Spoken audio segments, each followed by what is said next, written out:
किसान साथियों नमस्कार, मैं पुनीत सिसोदिया। किसान साथियों, आज की इस वीडियो में हम बात करने वाले हैं एक बहुत ही इंपॉर्टेंट टॉपिक के बारे में। देखिए, हमारे देश की जो ज़्यादातर भूमि है, आपकी सॉइल में भी एक पोषक तत्व की कमी जरूर देखने को मिलेगी, क्योंकि 3 ऐसे पोषक तत्व हैं जिनकी डिफिशियंसी सबसे ज़्यादा हमारे देश के अंदर देखने को मिल रही है। यानी कि उन पोषक तत्वों की कमी हमारी भूमि में देखने को मिल रही है।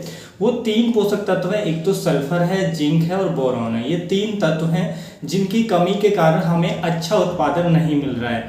तो आप भी अपनी सॉइल का टेस्ट कराएंगे तो इनमें से कोई ना कोई एक पोषक तत्व की कमी आपको जरूर मिलने वाली है, और हो सकता है दोनों की मिले और हो सकता है तीनों की भी डिफिशियंसी आपको देखने को मिले।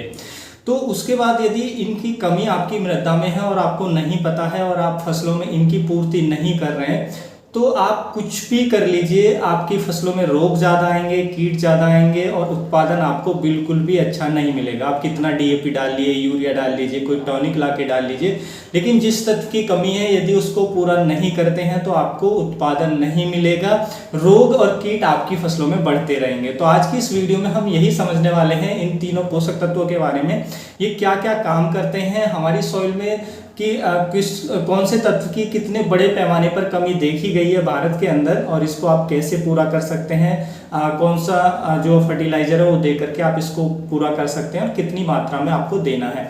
वीडियो काफी इन्फॉर्मेटिव होगा। वीडियो अच्छा लगे लाइक कीजिएगा, अच्छा ना लगे तो आप इसे डिसलाइक भी कर सकते हैं। तो चलिए जानते हैं।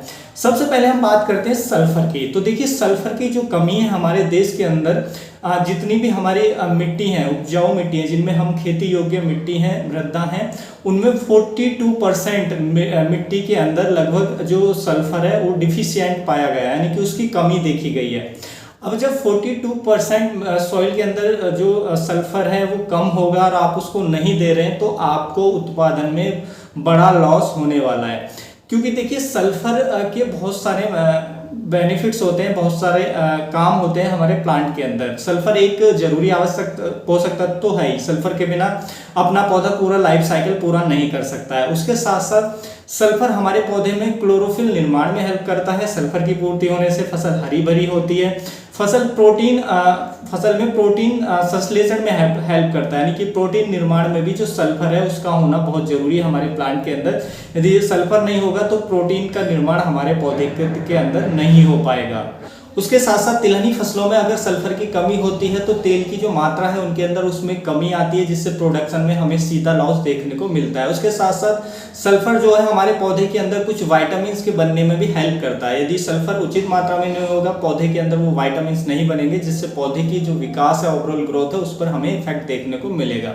उसके साथ साथ सल्फर हमारे पौधे को ठंड से बचाता है, गर्मी से बचाता है, हाई टेम्परेचर से बचाने का काम करता है। सूखे की स्थिति बन जाती है तो उसको झेलने की क्षमता डेवलप करता है यदि सल्फर उचित मात्रा में है। सल्फर फंजीसाइड का काम करता ही है, यानी कि वो फफूंदी नाशक का काम अपने आप में करता ही है। और उसके साथ साथ सल्फर माइटीसाइड का भी काम करता है, यानी कि जो माइट्स हैं उनको भी कुछ हद तक कंट्रोल करने में हेल्प करता है। तो सल्फर उचित मात्रा में होना जरूरी है। उचित मात्रा में होगा तो पौधे की इम्यूनिटी अच्छी होगी, कीट व रोग भी कम आएंगे और हमें सारे जो बेनिफिट है वो देखने को मिलेंगे, उत्पादन हमें बेहतर देखने को मिलेगा।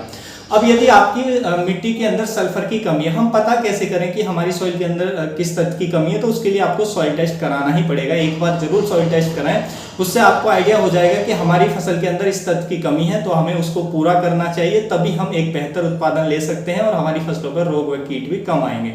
अब मान लीजिए सल्फर की डिफिशियंसी आपकी सॉइल के अंदर, तो सल्फर हमारा जो दानेदार फॉर्म में आता है, तो उसको आप बुवाई के समय, जब भी खेत की बुवाई कर रहे हैं, पेड़ों में डाल दें। जो हमारा 90% आता है तो उसको लगभग 4 से 5 किलोग्राम पर एकड़ के हिसाब से आप डाल सकते हैं। तो इससे आपकी पौधे के अंदर, फसल के अंदर, भूमि के अंदर सल्फर की पूर्ति हो जाएगी। सल्फर के हमारी भूमि में बहुत सारे बेनिफिट होते हैं, हमारी भूमि को भुरभुरा बनाने का भी काम करता है। उसके बाद चलते हैं हम दूसरे तत्व की तरफ। दूसरा जो तत्व है जिसकी सबसे ज्यादा डिफिशियंट पाई जाती है, कमी पाई जाती है भारतीय मृदाओं के अंदर, वो है जिंक। जिंक की कमी भी हमारी जो भारतीय मृदाएं हैं उनके अंदर लगभग 39% देखने को मिलती है, यानी कि 39% भारतीय मृदाएं ऐसी हैं जिनमें जिंक की कमी देखी जाती है। तो एक बहुत बड़ा ये आंकड़ा है। तो इसलिए यदि आपकी फसल के अंदर देखिए जिंक की कमी हो जाती है, तो जिंक की वजह से जो पौधे की ग्रोथ नहीं आ पाती है। पौधे की अच्छी ग्रोथ के लिए, अच्छी बढ़वार के लिए जिंक होना बेहद ही जरूरी है, क्योंकि जिंक जो है वो ऑक्सिन जो हार्मोन्स बनता है हमारे पौधे के अंदर, उसके निर्माण में हेल्प करता है। यदि जिंक नहीं होगा तो ऑक्सिन जो हार्मोन्स है वो कम बनेगा, ऑक्सिन हार्मोन कम बनेगा तो सेल डिवीजन कम होगा, पौधे की ग्रोथ जो है वो कम होगी, तो पौधे की हाइट छोटी हो जाएगी, पौधे के जो फलों का विकास है वो भी छोटा हो जाएगा, यानी कि फ्रूट हैं वो भी छोटे रह जाएंगे क्योंकि उनमें भी सेल डिवीजन नहीं हो पाएगा। तो इसलिए अच्छी हाइट के लिए जो जिंक है उसका होना जरूरी है। उसके साथ साथ जिंक हमारे पौधे के लिए एक आवश्यक पोषक तत्व है ही, आप जानते हैं।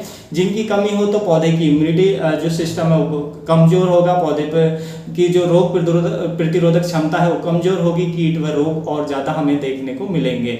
उसके साथ साथ जिंक हमारी फसल के अंदर क्लोरोफिल निर्माण को भी बढ़ाता है, जिससे हमारी फसल हरी भरी देखने को मिलती है और भी बहुत सारे बेनिफिट होते हैं। तो जिंक का होना भी बेहद ही जरूरी है। तो जिंक की कमी यदि आपकी सॉइल के अंदर है तो हमारा आता है जिंक सल्फेट मोनोहाइड्रेट, जिसके अंदर 33% के आसपास जिंक होता है। तो उसकी 6 किलोग्राम मात्रा, 5 से 6 किलोग्राम मात्रा पर एकड़ के हिसाब से आपको खेत के अंदर डाल देनी चाहिए यदि जिंक की कमी है। तो इससे जिंक की पूर्ति होगी, आपकी पौधे का विकास अच्छा होगा, ग्रोथ अच्छी होगी, फलों का साइज और क्वालिटी अच्छी होगी, कीट व रोग आपकी फसलों में कम आएंगे।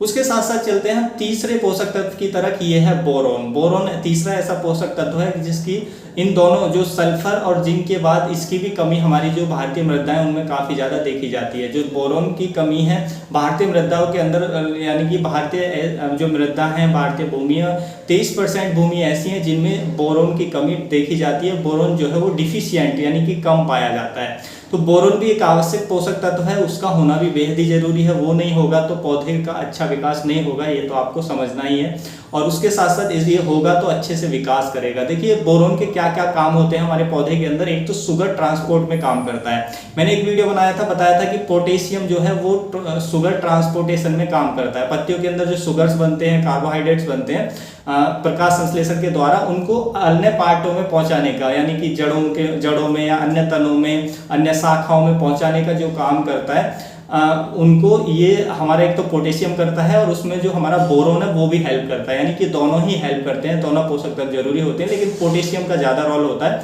बोरोन का रोल कम होता है, लेकिन रोल होता है। तो ये भी जो कार्बोहाइड्रेट्स बनते हैं उनको ट्रांसलोकेट करने में, यानी कि उनके ट्रांसफर करने में अन्य पार्टों में हेल्प करता है, जिससे पौधे का विकास अच्छा होता है। उसके साथ साथ देखिए जो बोरॉन है वो सेल वॉल के निर्माण में हेल्प करता है। यदि जो हमारा बोरॉन की कमी हो जाए तो हमारी जो सेल वॉल है वो नहीं बन पाएगी, जिससे हमारे जो ग्रोइंग पार्ट हैं उनमें हमें दिक्कतें आती हैं। देखा होगा कि बोरॉन की डिफिशियंसी होने के कारण जो हमारा फल है वो ब्रस्ट हो जाता है, फट जाता है, क्योंकि उसकी जो सेल वॉल है उसका निर्माण प्रॉपर नहीं हो पाता है। तो इसलिए उसके लिए भी जो बोरॉन है वो होना हमारे प्लांट के अंदर, भूमि के अंदर उचित मात्रा में बेहद ही जरूरी है।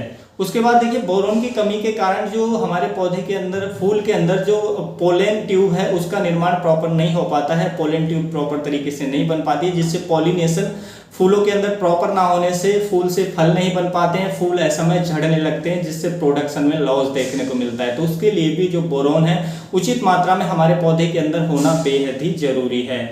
उसके साथ साथ देखिए बोरॉन क्या काम करता है, हमारे प्लांट के अंदर एक हार्मोन्स होता है जिसको हम कहते हैं इंडोल एसिटिक एसिड। तो इस हार्मोन्स के मेटाबॉलिज्म में, यानी कि इसके मूवमेंट में भी जो बोरॉन है वो हेल्प करता है। तो इसके मेटाबॉलिज्म के लिए भी जो हार्मोन्स है उसके लिए बोरॉन बहुत जरूरी है। और आप जानते हैं जो इंडोल एसिटिक एसिड जो हार्मोन्स है वो कितना जरूरी है हमारे पौधे के अंदर। तो ये हमें बेनिफिट देखने को मिलते हैं जब बोरॉन उचित मात्रा में है, फूल अधिक आएंगे, फूलों से फल अधिक बनेंगे, हमें जो पौधे की ग्रोथ अच्छी देखने को मिलेगी, पौधे पे रोग व कीट कम देखने को मिलेंगे। किसी भी पोषक तत्व की कमी अगर हमारे पौधे के अंदर होती है तो उसकी रोग प्रतिरोधक क्षमता कमजोर हो जाती है, उस पर रोग और कीट आसानी से अटैक कर पाते हैं। इसलिए सभी पोषक तत्वों का उचित मात्रा में होना बेहद ही जरूरी है। अब बोरॉन की पूर्ति आप कैसे करेंगे, तो बोरॉन आता है हमारा जिसमें 20% बोरॉन आता है, तो आप उसको सॉइल में दे सकते हैं और हम स्प्रे के माध्यम से भी दे सकते हैं। सॉइल में आपको देना है इसकी 1 किलोग्राम मात्रा को पर एकड़ के हिसाब से आप सॉइल में चला सकते हैं, ड्रिप के माध्यम से दे सकते हैं, या आप सॉइल में दे सकते हैं, बुवाई के टाइम पे दे सकते हैं 1 से 1.5 किलो मात्रा को। तो इससे बोरॉन की पूर्ति हो जाएगी। और यदि आपने सॉइल में नहीं दिया है और आपको लगता है, आपने बुवाई कर दी है और आपको लगता है कि हमारे सॉइल के अंदर किसी भी पोषक तत्व की कमी है, सल्फर या जिंक या बोरॉन, तो आप इनको स्प्रे के माध्यम से भी दे सकते हैं। स्प्रे में देने का जो सही समय होता है किसी भी पोषक तत्व का, वो होता है हमारी फसल की प्लांटिंग के 20 से 25 दिन बाद, यानी कि हमने रोपाई कर दी, रोपाई के 20 से 25 दिन बाद, यानी कि जब हमारी फसल वेजिटेटिव ग्रोथ का समय होता है, उसका बढ़वार का समय होता है, उसी समय सबसे ज्यादा न्यूट्रिशन की जरूरत होती है। तो उस समय डिफिशियंसी नहीं होनी चाहिए। तो उस समय भी आप जिस भी पोषक तत्व की कमी आप स्प्रे के माध्यम से भी उसको दूर कर सकते हैं। इससे आपको प्रोडक्शन बेहतर देखने को मिलेगा। तो उम्मीद है किसान भाई जो आज की जानकारी है आपको अच्छी लगी होगी। जानकारी अच्छी लगी तो वीडियो को लाइक कीजिएगा, ज़्यादा से ज़्यादा फार्मर के साथ इसे शेयर कीजिएगा ताकि उन तक भी जानकारी पहुंच सके। मिलूंगा मैं आपको एक और नई वीडियो में नई जानकारी के साथ, तब तक के लिए आप अपना ख्याल रखिएगा। धन्यवाद।